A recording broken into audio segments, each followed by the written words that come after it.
এলাকার যে ঘটনাটি ঘটেছিল সেই ঘটনার মূল অভিযুক্ত শামীম আহমদ বারীকে মুম্বাই থেকে গ্রেফতার করে নিয়ে আসার পর শিবপুরের চৌরাবস্তি যে এলাকা রয়েছে সেই এলাকাতে তাকে ঘোরানো হয়েছে। যে বলা যেতে পারে যে একবারে সেন্ডো গেঞ্জি হাফ প্যান্ট পরে তাকে কোমরে দড়ি বেঁধে ও হাতে হাতকড়া দিয়ে তাকে পুরো চৌরাবস্তি এলাকা ঘোরানো হয়েছে। যেটা জানা যাচ্ছে যে ৪ঠা মে গণনার পর যখন পরিবর্তনের বিজেপি সরকার হয় তখন তারা যেটা দিয়েছিলেন ভরসা ইন ভয় আউট, সেই ভরসা ইন আর ভয় আউট যে কথা ছিল সেই কথা অনুযায়ী তারা কাজ করছেন। যেটা জানা যাচ্ছে যে ৭ই মে চৌরাবস্তি এলাকায় একটি ঘটনা ঘটে। সেইখানে যখন বিজেপির সমর্থকদের উপরে যে অভিযোগ রয়েছে যে শামীম আহমদ বারের লোকজন তার নেতৃত্বে সেখানে বোমাবাজি ও গুলি চালায়, সেই ঘটনার পর তিনি পালিয়ে যান।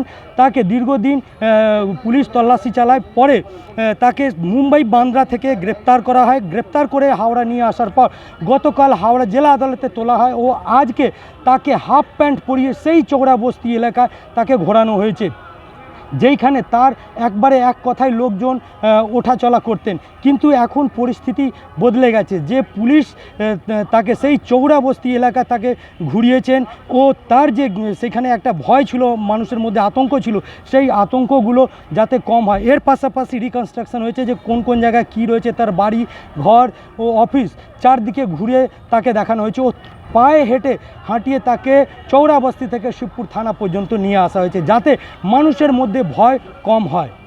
হাওড়া থেকে বৈদ্যনাথ ঝা, আজ তাক বাংলা।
এলাকার যে ঘটনাটি ঘটেছিল সেই ঘটনার মূল অভিযুক্ত শামীম আহমদ বারীকে মুম্বাই থেকে গ্রেফতার করে নিয়ে আসার পর শিবপুরের চৌরাবস্তি যে এলাকা রয়েছে সেই এলাকাতে তাকে ঘোরানো হয়েছে।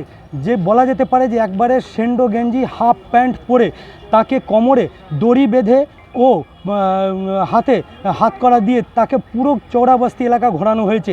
যেটা জানা যাচ্ছে যে ৪ঠা মে গণনার পর যখন পরিবর্তনের বিজেপি সরকার হয় তখন তারা যেটা দিয়েছিলেন ভরসা ইন ভয় আউট, সেই ভরসা ইন আর ভয় আউট যে কথা ছিল সেই কথা অনুযায়ী তারা কাজ করছেন।